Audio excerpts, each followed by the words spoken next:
Wholeness is, from the simple definition, it's everything, whole. It's holy, there is a holy value, which is holistic, but there is wholeness, which means everything, puts everything together. There are different levels of wholeness.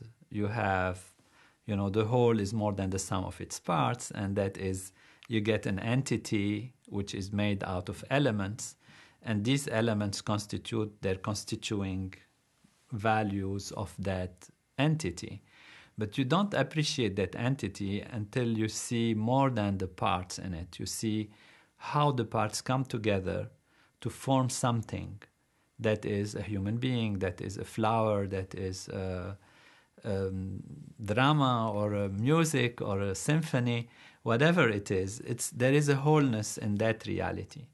When we talk about real wholeness, is the wholeness of everything in life, which means when we put all the parts of life together, what do we get? When we put the trees with the flowers, with the human beings, with the buildings, with the animals, with the galaxies, with the entire planetary systems and stars, and with the details of peoples and societies and life as a whole, we get that grand wholeness of existence.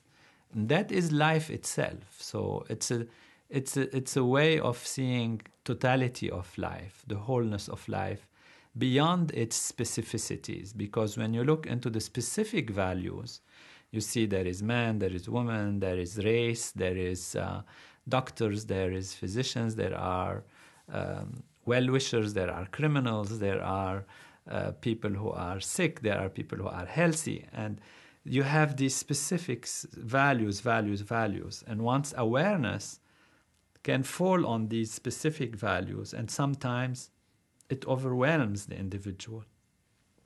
Individual sees himself or herself as being limited this way, as being sick that way, as being intelligent this way, sees their parents as having those limitations, those values. And this is part of life. Of course, one has to discriminate and see life. But if life becomes only those values, then you are seeing the specific and you are losing the whole value for the specific. So it's like you get trapped in the drop and you forget the ocean. And so when we say wholeness, it means the totality of everything, the totality of life as it weaves itself into allowing us to experience it, go through it, and make out of it the best that we can. That is the wholeness value, the holistic value. So when we say holistic, for example, in terms of, medicine, or in terms of an approach to health, or an approach to arts, or an approach to anything, is that which takes into consideration the collection and what they create as a assembly of parts, but they create more than the specific reactions to the parts. By definition, the person who has wholeness should be happy, because that is the nature of life. Nature of life is to grow and to want more and more and more.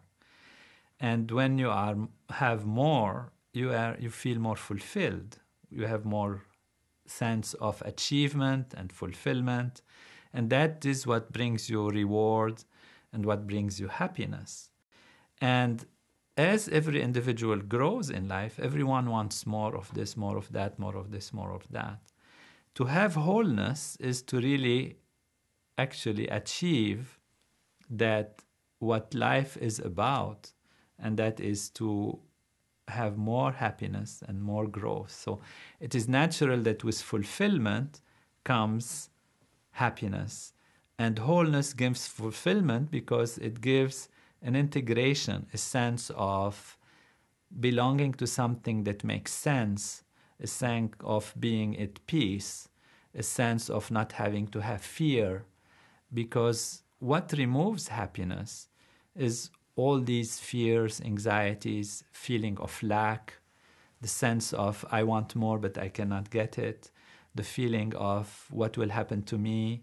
So all fear values or anxiety values, which are due to limitations and individual perception being stuck on small values, are removed naturally when you have the sense that life is holy, life is whole. When life is whole means also there is oneness in existence. Life is balanced, life has a meaning. So that gives you security, that gives you a sense of confidence, that gives you a sense of fulfillment and achievement. And that's why you get to feel happy naturally.